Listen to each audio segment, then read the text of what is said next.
Welcome back to the bottom of the 8th inning of this game between Team Connecticut and Team New Jersey. All locked up at 5. Pitching change for Connecticut. Get a look at Zachary Broderick. Fastball maxes out mid-80s. Probably going to sit low 80s most of the time. Curveball is about 64, 67. First pitch in the dirt, 1-0. And changeup that goes about 74, 75 when he's humming. Jack Frankovich leading this one off for New Jersey. 1 for 2 with an RBI and a run. 2-0 to start here for him. And bringing on a Broderick means that Johnston's day is over. Johnston, 3 innings, 5 strikeouts, no walks, only allowed 1 hit, but that was the home run by Lombardi as this one skied into right field. Down along the line, catch is made, 1 away. Frankovich is poking that one the other way into the air. Right fielder getting the line quickly. And Griffin Mills to bat for New Jersey.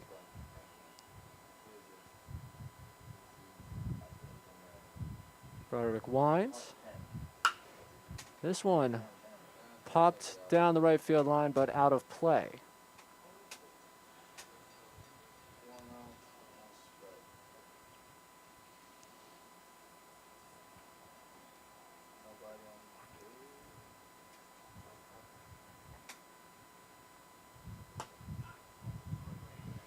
That's the strike call on the outside corner. Mills so far on base once.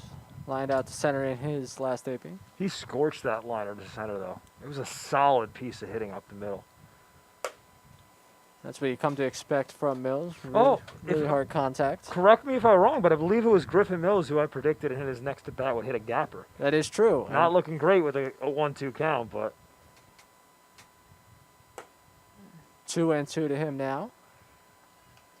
If you miss on a 3.5 on the take meter, that's a tough miss for you. I got faith in my buddy Griffin right here. Right center field gap. Griffin Mills, a dear friend. I never talked to the kid in my life, but I'm wishing he gets a single here. It's going to make me look very intelligent. Well, he's worked his way back to a full count with 1 away. Payoff pitch to him. Come on, Griffin. Oh, there we go. This one, ground ball to shortstop, fielded cleanly, fires across, and he is out at first base. He barreled it up, but he rolled over it. Just sit back a little. I'll give it to you. I was off on that one. 2 outs now. Lorenzo Miola coming to bat. Walked and singled. His 2 plate appearances so far. Came around to score after the walk in the 2nd inning. Ground ball to shortstop again. This one a slow roller. Quickly firing across. And that wraps up the 8th inning. Rather fast 8th inning there. All locked up at 5 as we head to the 9th. Connecticut coming to bat, trying to break the tie. Got another game coming up for you at 7:30, but this one coming to a close here. New Jersey trailing by a run. As we start the bottom half of the 9th, Michael Woolley to bat. Broderick still on the mound for Connecticut. His first pitch in there for a strike. And I was impressed by Broderick there. Not only did he pump in a fastball at the knees, lost his hat and caught it before it hit the ground while throwing that pitch. That's an athlete. Supreme coordination. Woolley swinging and missing at that one. Broderick having no trouble so far hitting the strike zone, a little trouble with the hat. Well, I was going to say that time it hit the ground, but still was able to pump the fastball by him. Not a bit as big of a deal with the hat hitting the ground when it's turf. You don't get all that dirt on it. The 0-2. Foul tip caught by the catcher. 1 away now. I wonder as a hitter how much of an effect that is. I wonder if it has any effect. I can't remember ever facing a pitcher where his hat consistently fell off, but it's got to be slightly distraction. Especially, I don't think you're allowed to wear white hats, but that would really bother me. And now Ryan Taylor to bat, fouling this one to the right side on the first pitch. I'm going to have to double check that, do my own research. I'm pretty sure that's against, at least in Major League Baseball, there's probably a uniform code against white hats. I think my team wore a white hat back in middle school, so I'm sure that gave us a ton of competitive advantages.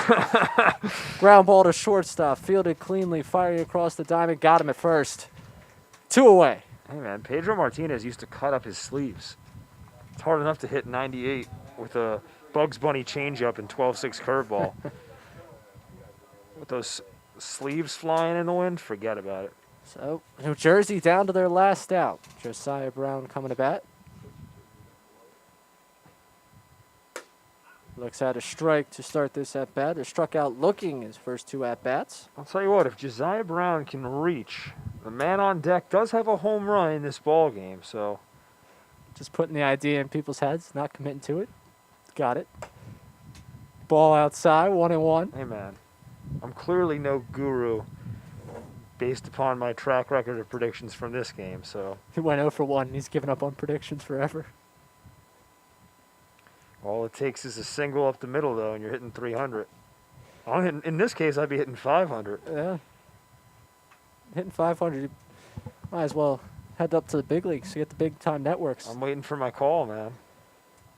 Waiting for ESPN to give me a call. And Broderick winding the 2-1 pitch to Brown. Low. So now a favorable count for Brown. And I can feel the energy from right next to me. I'm just saying, don't want to walk Brown here. You got a hitter who went yah-yah in his last at-bat. And he walks Brown. So now we're going to get a chance to see Andrew Lombardi, who homered in his last at-bat. And look, you don't have to hit a home run here if you're Lombardi. You're looking to gap something. A gapper is probably going to tie this ball game. There's 2 outs, so runners moving on contact. You do not have to think big fly. Just solid piece of contact. Here's the first pitch to Lombardi. Looks at a strike. I don't know about that call. It was a little high at the letters, but again, tough from that angle. Umpire not behind the plate. 1 for 1 with a home run and a walk so far. Lombardi fooled by that breaking ball 0-2. He was thinking left center field with that swing. He was envisioning the trot. He thought that was it. Now down to his last strike. Kick, firing, fouling that one away. Good piece of hitting to stay alive.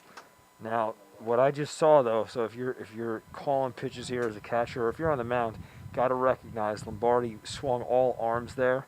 He was off balance, so able to foul off a fastball, but a breaking ball here should catch him in a good spot. We'll see if they take your advice. Another 0-2 offering here. And he pops this one up. All arms on that one, too, to the center fielder. That one is going to wrap this one up. Connecticut scores a run in the top.